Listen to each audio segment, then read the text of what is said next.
Daniel Reese here, and with me, as always, is the brilliant Clara Monroe. And, folks, welcome to the neutral ground. Although, honestly, after the news we've been seeing lately, I don't know about neutral anymore. I'm with you there, Daniel. This is Clara Monroe. And yeah, it's tough to stay detached and, objective when you see such a blatant disregard for international norms and basic decency. We gotta try to understand this. You ready to be like, get to the root of this latest, this latest imperialistic fantasy. And this time the target is, you guessed it, Greenland. Greenland. It's almost unbelievable. I mean, Donald Trump actually wants to, and I'm using his words here, take Greenland.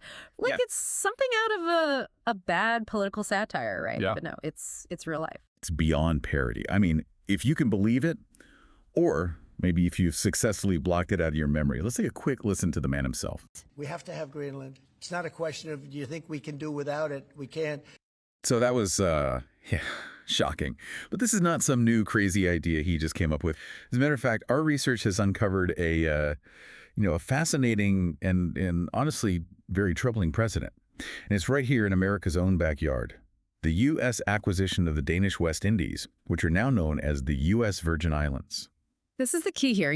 This isn't just some random event. There's a connection, a thread between these historical ambitions and what Trump is saying now. And for you, our listeners, who might be wondering what the heck is going on with this Greenland thing, understanding this historical context is crucial. I mean, the U.S. essentially bought territory from Denmark over 100 years ago. Think about that. Yeah.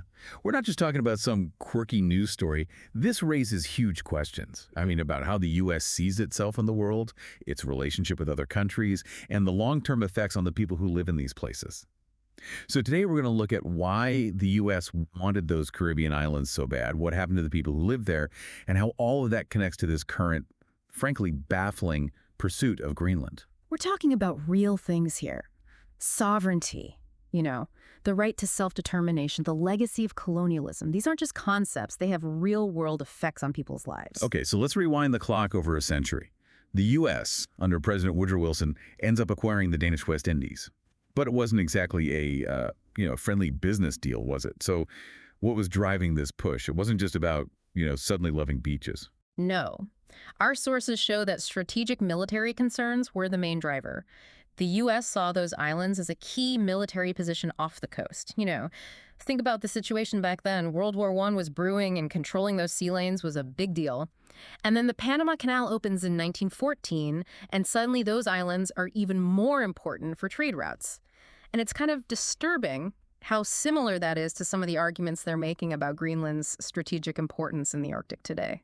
And this is where it gets, let's just say it really exposes some uncomfortable truths about American foreign policy. We found some pretty aggressive tactics used by the U.S. Like this letter from Secretary of State Robert Lansing to President Wilson. It's basically a threat disguised as diplomacy. He talks about this, quote, embarrassing question from a Danish diplomat. What if Denmark didn't want to sell? Would the U.S. just take the islands by force? What we're seeing here is a pattern. The U.S. using its power to get what it wants, even if it means bullying a smaller country. And Lansing's reply, where he says he can conceive of circumstances which would compel such an act, is pretty chilling. So the Danish minister, even though he considered losing the islands a great national loss, went ahead with the sale. I mean, what else could he do? And doesn't that sound familiar? I mean, Trump just casually says, we'll get Greenland. Yeah, 100%. There's the same idea, right? That America gets what it wants, no matter what other countries think. The rhetoric is eerily similar to a time when taking territory from others was just how big countries operated. And, the sources highlight another parallel, too. The issue of citizenship for the people living in the Virgin Islands. The Danes initially agreed that the residents wouldn't get U.S. citizenship right away. This was after that threat from Lansing, of course. It just shows how unbalanced the whole thing was and how little they cared about the people who actually lived there. All right. So $25 million in gold later, on March 31st, 1917, a day they now call Transfer Day, the Danish West Indies became the U.S. Virgin Islands. And it's kind of sad that to many Americans, these islands are just a vacation spot. They don't know the history, how they became American, or even their current political status. It's like, as one article put it, you have the tropical rum-making Virgin Islands, and then you have the icy whale meat-eating Greenland. Two totally different places, but both caught up in America's ambitions. That's a great point. And if we dig deeper into why the U.S. was so fixated on the Virgin Islands, the strategic reasons become even clearer. They'd wanted a naval base in the Caribbean for a long time, actually going back to Andrew Jackson's presidency. Then, with the Panama Canal opening in 1914, those new trade routes became even more important to control. It's the same kind of geopolitical thinking that's being applied to Greenland and the Arctic today, just with different players and different circumstances. And back then, the big rival was Imperial Germany, a growing industrial power. Even before he was president, Theodore Roosevelt saw the strategic importance of the islands. In a letter from 1897, he argued that the U.S. should buy the Danish islands to stop Germany or any other strong European power from getting a foothold there. Yeah, Roosevelt's letter really shows the anxieties of that time. He specifically said he was more worried about some of the other powers than England because he saw Canada as a hostage for British good behavior. It paints a clear picture of a world where countries were grabbing territory out of fear of their rivals. And then, bam, World War I starts in 1914 and things get even more urgent. The worry that Germany might take over Denmark made the U.S. feel like they had to act fast and take those islands for themselves. That was Lansing's whole argument for a potential takeover in 1915, that a powerful country like Germany could take control. It's interesting, though, the Virgin Islands never actually became that huge naval base they were imagining. But they did become a popular tourist destination. And remember, there are about 87,000 people living on those 135 square miles of islands. Their history and their lives often get forgotten when people just talk about these territories as strategic assets. So now let's jump ahead to today and this strange obsession with Greenland.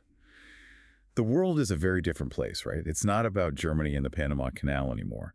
What we see now is the rise of China, the Arctic and Northwest Passage becoming more accessible because of climate change, and even the importance of Greenland for missile defense systems, the whole U.S. Space Force thing. It's a totally different game now. Exactly. These are the things driving this renewed interest. China's getting more powerful globally, the melting ice is opening up new shipping routes in the Arctic, and Greenland's in a key spot for things like missile defense radar. All of these factors are fueling this American interest. And I still can't believe Trump actually said this. We have an obligation to protect the world. This is world peace. This is international security. And I have that obligation while I'm president. It's incredible. He's basically saying he can take another country's land because he's a protector of the world. It's a pretty bold statement, and it definitely has some troubling historical parallels to justifications used for imperialistic actions in the past. It's also worth noting that the U.S. already has a military presence in Greenland at Patuxent Space Base.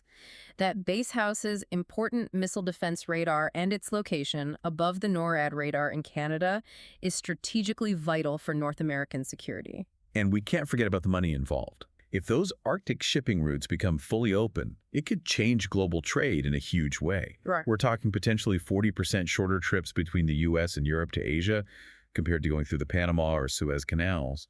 And then there are the rare earth minerals in Greenland. Estimates say they have the 8th largest reserves in the world.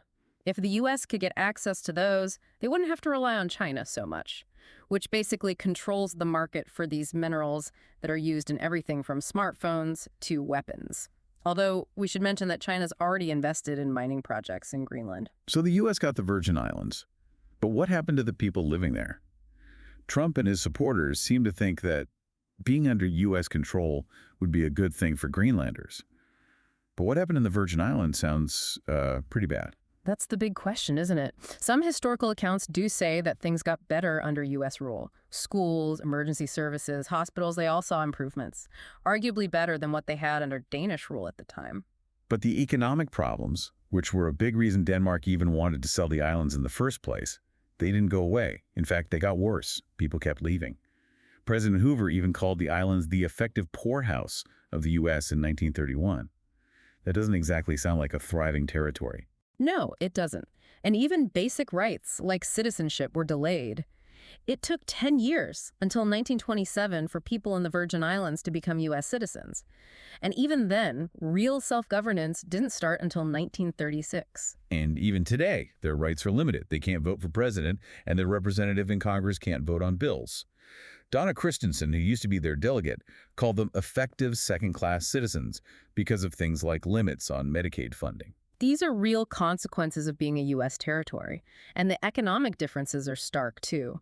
The median income in the Virgin Islands is way lower than the mainland, and the poverty rate is much higher. But the cost of living, including housing, is just as high. It's a picture of ongoing hardship. And then you compare that to Greenland, where they have the same benefits as everyone else in Denmark, like free healthcare and education. That's a big difference in terms of quality of life under different governments. It really makes you think, what does becoming a U.S. territory really mean for the people who live there?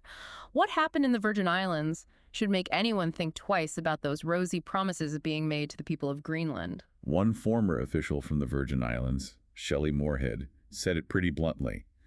"We are a third world country with an American flag." That's a pretty strong statement. It's a powerful statement, and it's concerning, but even though she said that, Moorhead doesn't think the islands would be better off if they were still part of Denmark. She said, "We are not fish on a colonial wharf to be passed between empires." She sees what Trump's doing with Greenland as something out of a past era of empires and colonization. It's complicated, right? Moorhead is now working to get reparations from Denmark for the time of slavery. Even though Denmark ended slavery early, in 1848, when they sold the islands to the U.S., it ended up saving them money in the long run because they didn't have to pay for labor security anymore. This brings up the fact that neither Denmark nor the U.S. has a perfect track record when it comes to human rights and democracy in their relationship with the Virgin Islands. Moorhead argues that Denmark basically washed their hands of the legacy of slavery, while the U.S. has kept the islanders in undemocratic conditions by limiting their rights. She feels strongly that the people of the Virgin Islands deserve something for all the hardship they've faced, that they've been ignored and treated unfairly for too long. She says their right to decide their own future was taken away from them. It's something to remember when we're talking about the U.S. maybe taking over another territory with people already living there. It makes us look beyond the strategic and economic reasons and think about the real human cost of these territorial ambitions. It's not just about land, it's about people's lives. Which brings us to how Greenland and Denmark are responding to all of this. They seem to have learned from history, or at least they're aware of the potential problems. When the Danish Prime Minister, Mette Frederiksen, visited Greenland, it was a clear show of solidarity. Absolutely. And she was very direct with Trump, saying you can't annex other countries. She completely rejected the idea of selling Greenland. She did say they could work together more on security, but she was firm that Denmark wasn't giving up Greenland. She talked about how much pressure the U.S. was putting on Greenland and its future, and how important it was for Denmark and Greenland to stand together. You could hear the worry in her voice when she talked about whether they could trust their closest ally. And Denmark has backed up their words with actions. They've increased their military presence in the Arctic and offered to work more closely with the U.S. on defense. But when Frederiksen asked if they could really trust their ally after all this pressure and threats, it shows how much this whole thing has damaged the relationship. And people in Greenland seem to really appreciate Frederiksen's visit. There were reports of people cheering for her and showing their support. And it was important that Greenland's leaders, both the current Prime Minister, Jens Frederik Nielsen, and the outgoing Prime Minister, Mute Ajade, stood with her. They talked about how they've worked with the U.S. on security for a long time, especially with the Pacific Space Base, but they were clear. Greenland is not for sale. They want partnership, not to be taken over. And Michaela Engel, who used to be the Danish High Commissioner to Greenland, made a good point. She said that Frederiksen's visit was really important for Greenlanders. It showed them that Denmark was there for them, despite what the U.S. was doing. Just to clarify, Greenland has been under Danish control for about 300 years. They handle their own internal affairs, but foreign policy and defense are decided by Copenhagen. And there's a growing movement in Greenland for full independence from Denmark. Most political parties support it, but they disagree on how fast it should happen. Polls show that people want independence from Denmark, but they definitely don't want to be part of the U.S. They've actually had the right to hold a referendum on independence since 2009. Then you have Vice President J.D. Vance going over there and basically trying to stir things up. He criticized Denmark for not investing enough in Greenland. That was a pretty bold move. It was, and it didn't go over well. Prime Minister Frederiksen was quick to point out that Denmark is a reliable NATO ally and that they've been increasing their defense spending. She also made it clear that you just can't go around annexing other countries, even if you talk about national security. And Vance, when he was speaking to the troops at Patufic, seemed to back off the whole annexation talk a bit. He said that the U.S. wanted to work directly with Greenland, not through Denmark. He even said that Denmark has not done a good job for Greenland and brought up concerns about Russian and Chinese influence in the Arctic. It was a classic divide and conquer tactic, trying to create problems between Greenland and Denmark, but it seems to have backfired and just made them stand together even more strongly. Even Quapanak Olsen, a politician in Greenland who said they needed to be open to closer ties with the U.S. for independence, was worried about being colonized again. And no surprise, the Danish foreign minister, Lars Løkke Rasmussen, was provoked and a little offended by what Vance said. A former Danish intelligence analyst even called Vance's speech political propaganda. The Danish ambassador to the U.S. also felt the need to point out that Denmark is spending more on defense. Some people analyzing Vance's visit called it a good cop, bad cop routine. Criticize Denmark, say you support Greenland's independence, but then suggest a deal with the U.S. that benefits them. He didn't talk about annexation directly, but didn't give any specifics either, leaving this feeling of pressure and uncertainty. And then Trump himself keeps saying he wants Greenland, saying the U.S. will go as far as we have to go to get it because of national security. He even said the world needs us to have Greenland, and seemed to include Denmark in that. It's like he thinks he knows what's best for everyone and can just take what he wants. It is. And Greenland's prime minister, Mute Akud, said it very clearly. Greenland belongs to the Greenlanders. We are not Americans, we are not Danes because we are Greenlanders. This is what the Americans and their leaders need to understand. We cannot be bought and we cannot be ignored. That's a powerful statement. It's also worth noting that the Nelarak Party, which is the most supportive of Trump's idea of Greenland becoming independent quickly and maybe making a deal with the U.S., isn't part of the new government in Greenland. That shows that most people there are against giving in to U.S. pressure. And as Peter Viggo Jacobson, an expert on these matters, pointed out, Trump's aggressive approach might actually be pushing Greenland closer to Denmark, uniting them against outside interference. So to wrap up, what we're seeing with Greenland is a reminder of America's history of taking territory from others.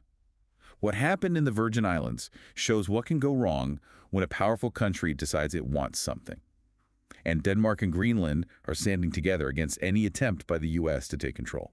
The big differences this time are the changing global situation and the fact that countries are much more aware of the importance of national sovereignty and self-determination. Hopefully, the days of powerful countries just taking land by force or pressure are over. It really shows how complicated things are with history, the fight for self-determination, and the strategic importance of places like Greenland in today's world. This all raises a really important question for you to think about. When you look at what happened in the Virgin Islands, what does this situation with Greenland tell us about the lasting impacts and the human cost of these kinds of territorial ambitions today?